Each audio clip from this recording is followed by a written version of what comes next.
Hostile mobs spawning in darkness is the biggest mistake of Minecraft.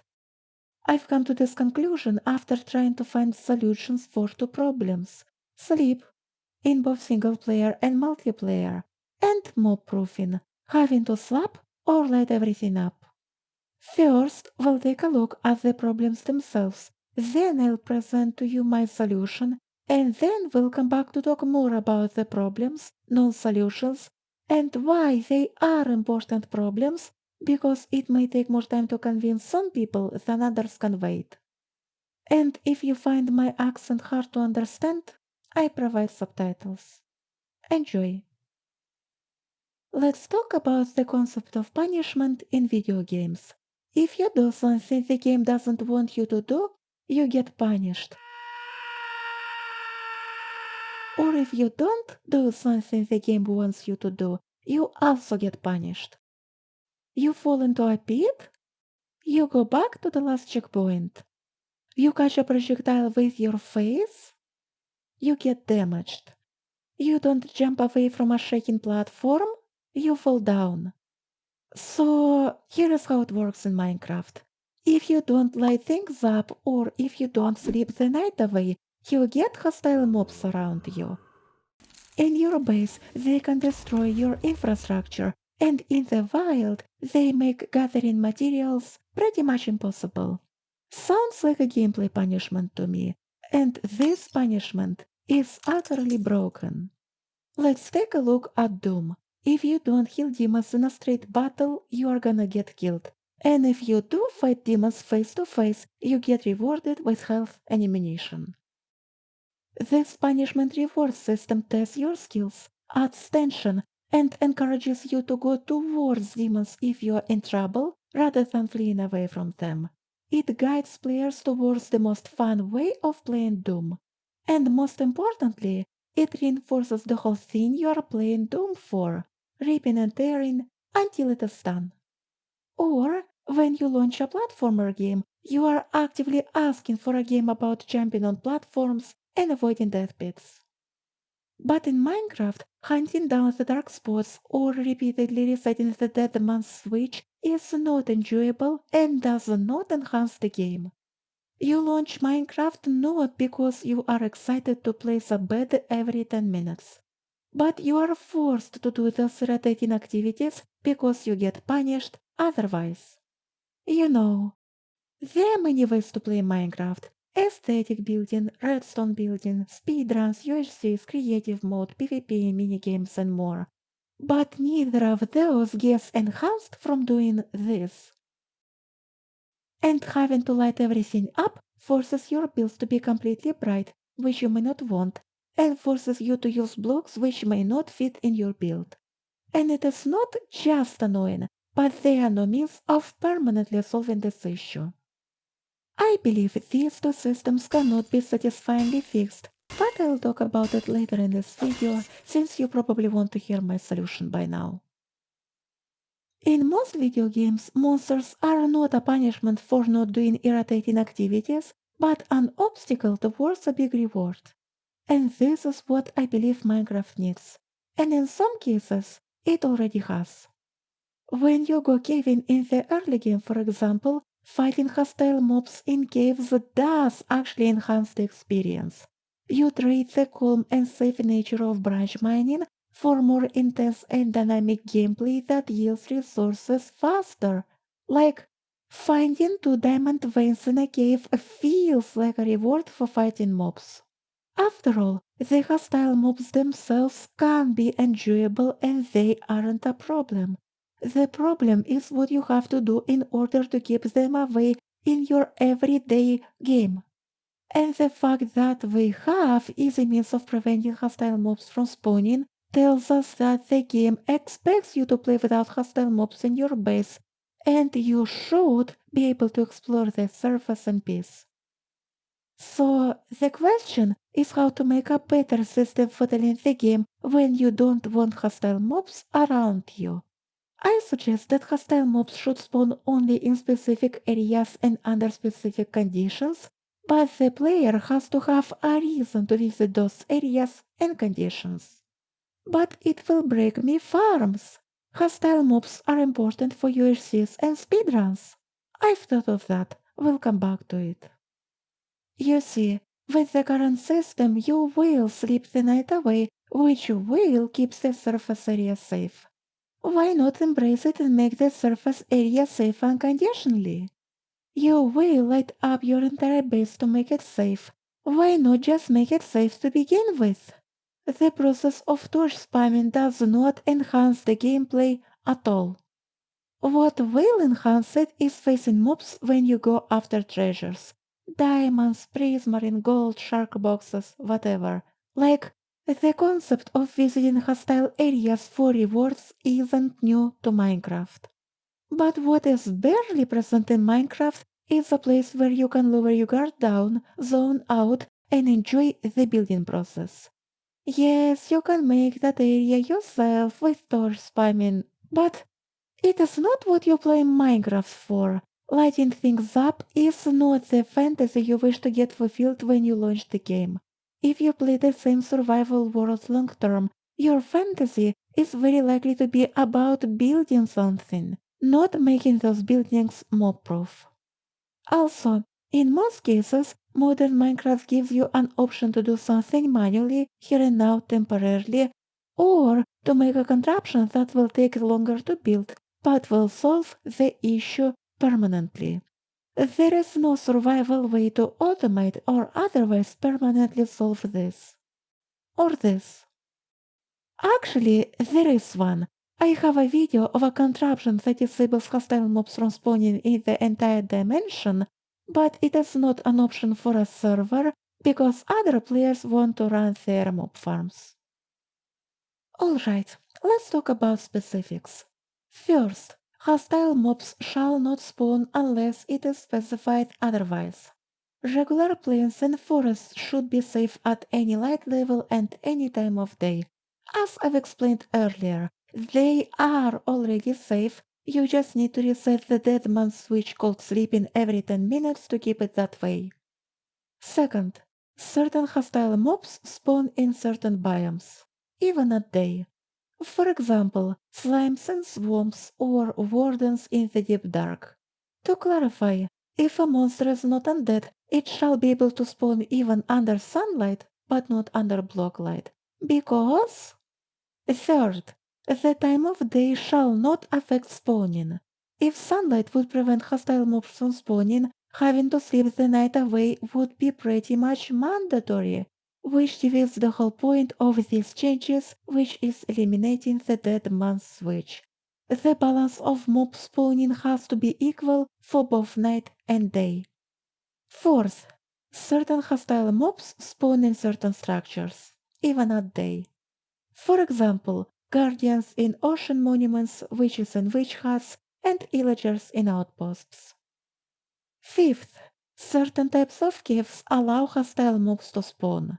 But those caves have to be explicitly considered rare and dangerous places with valuables to collect, because if all caves would allow hostile mobs to spawn, we would be back to lighting everything up. After all, living underground is very prominent in Minecraft, maybe even more prominent than living above ground, and we don't want to give them the short end of the stick. Sixth, lighting things up shall prevent hostile mobs from spawning even in hostile areas. This will give players a way to establish a safe place in an otherwise hostile environment. However, I would change it so that even the block light level of 1 is enough to mob-proof a spot, because it would give players more building flexibility. After all, if you need to mob-proof an area, you will do it no matter which light level is required. Why not give players more freedom and stop forcing them to compromise aesthetics for the name of safety? But I'm not sure what to do with the Nether. On the one hand, it makes sense that you should be endangered in the literal hell, and with light sources being able to protect a bigger area than currently, making a secure Nether tunnel won't be much of a chore. On the other hand, having no means to repel gas and piglins will discourage you from making a permanent Nether base. Well, I guess that making a base in a hostile environment is a challenge you will take on willingly as a way to spice up your game. The problem is that in the current Minecraft, you pretty much cannot opt out from this challenge even in the overworld, unless you live on a mushroom island, which is rare and ugly. But at least it is safe. Oh, I have an additional idea. The end update is coming in the future, I hope. And what if the end would be an extremely hostile dimension, a place swarmed by hostile mobs? If you've ever seen Vault Hunters, you'll have a good picture of how tense it should be. Building and sustaining a base over there would be a hard but interesting optional challenge. And while the target audience of the proposed changes are regular survival players, we need to make sure that other playstyles aren't harmed by these changes. And I would argue that they aren't. If you want to make a hostile mob farm, for example, you can use the very same design you've always used. But now you just have to find the right area to build it, similar to how gold farms in 1.16 work only in the Nether Wastes biome. And yes, I know they had to be slightly adjusted. But also, it opens more farming possibilities because if the slime mob would always spawn in the swamp, even at day, you could make a decent slime farm without making use of external programs to find slime chunks. I have spoken to plenty of technical players, and I consider myself one. And if there is a change for the better that makes you slightly adjust your plans, we think it's totally worth it. In regards to UHCs, speedruns, and other game modes of similar nature, your playstyle will not change much because you already avoid surface level mobs by sleeping the night away, and you already go through the areas which will remain hostile after suggested changes. And if you're playing something custom, your mob spawning mechanics don't have to be attached to light levels anyway. Just look how mobs in Vault Hunters spawn in perfectly lit up areas. But surprise, what exactly is so wrong about lighting things up and sleeping through the night?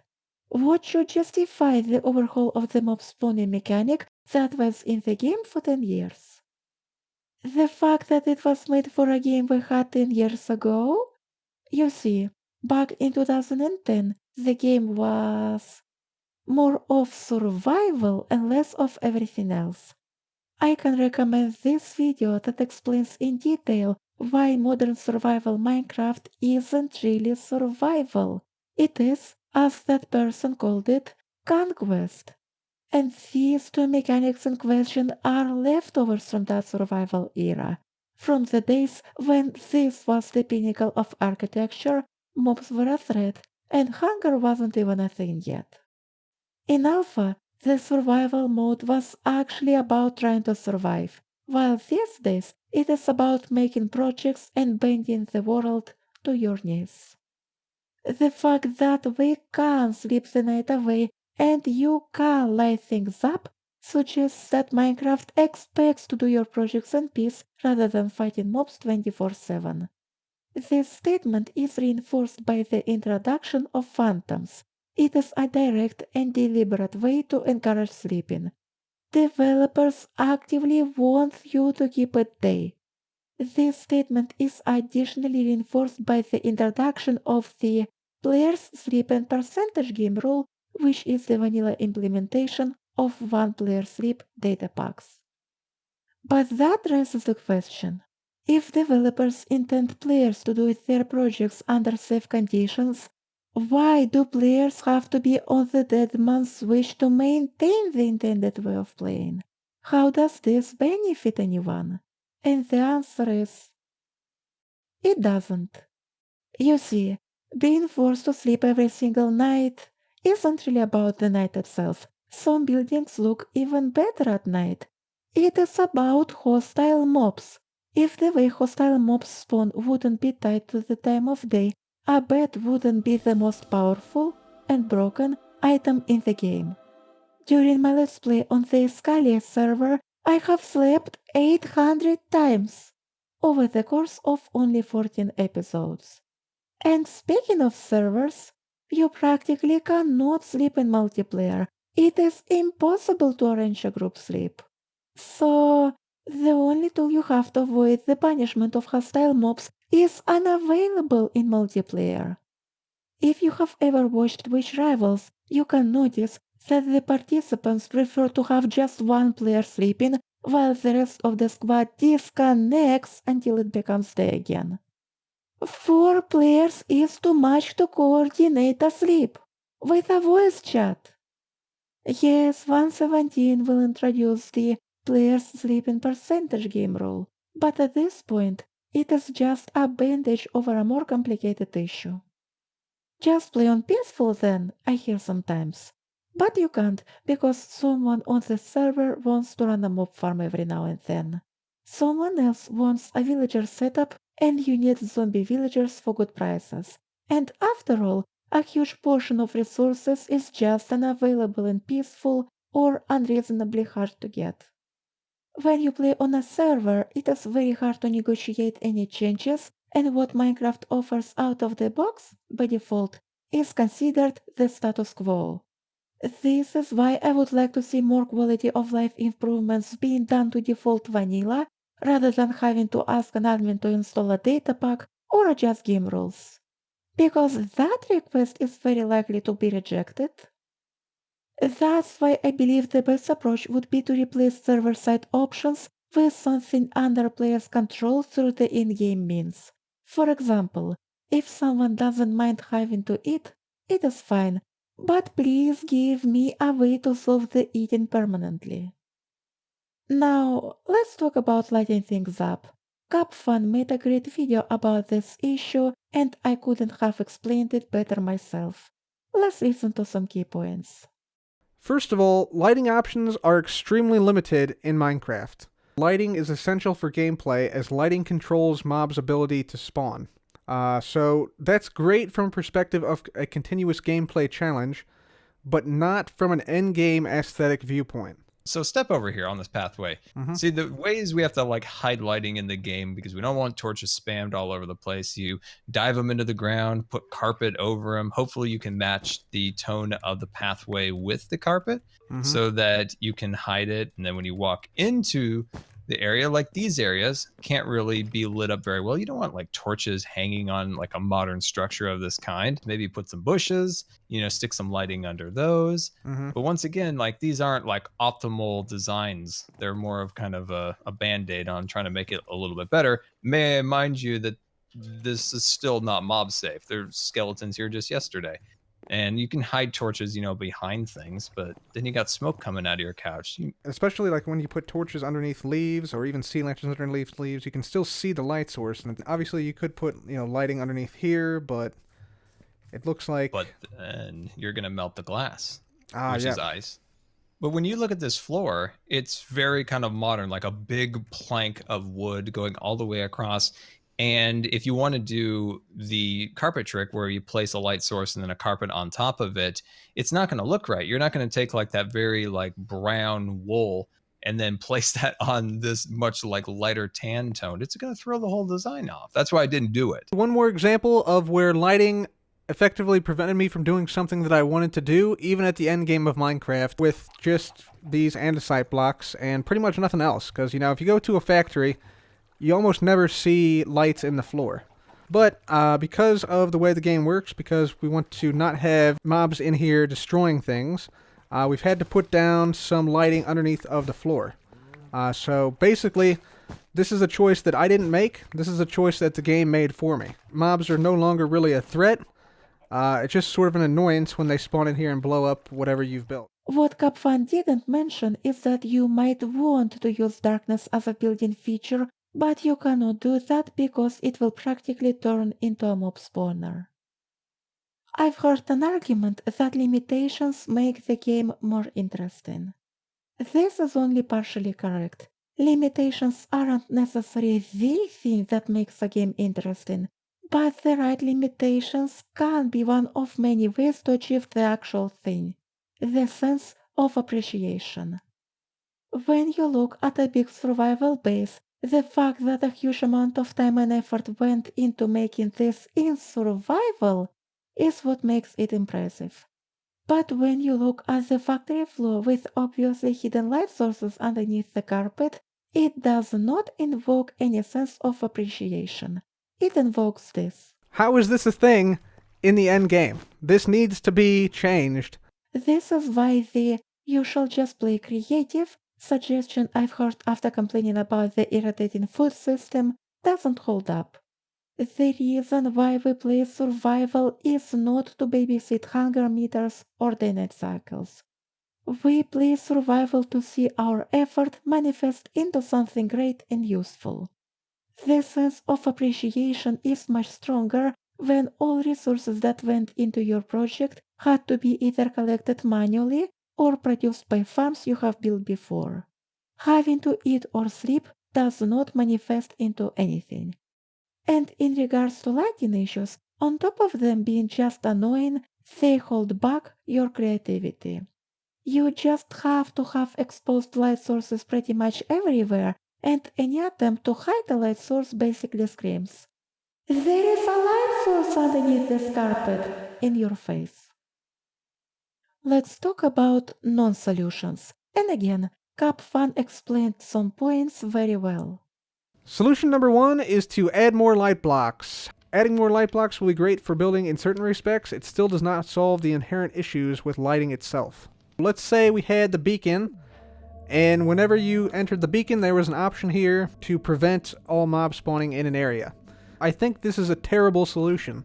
It turns the game into a rush to not play in the end, basically. Into something that is absolutely critical to have in every single base. So, for that reason, I think that preventing mob spawning in certain areas, especially with the one-block solution like this, is the wrong approach.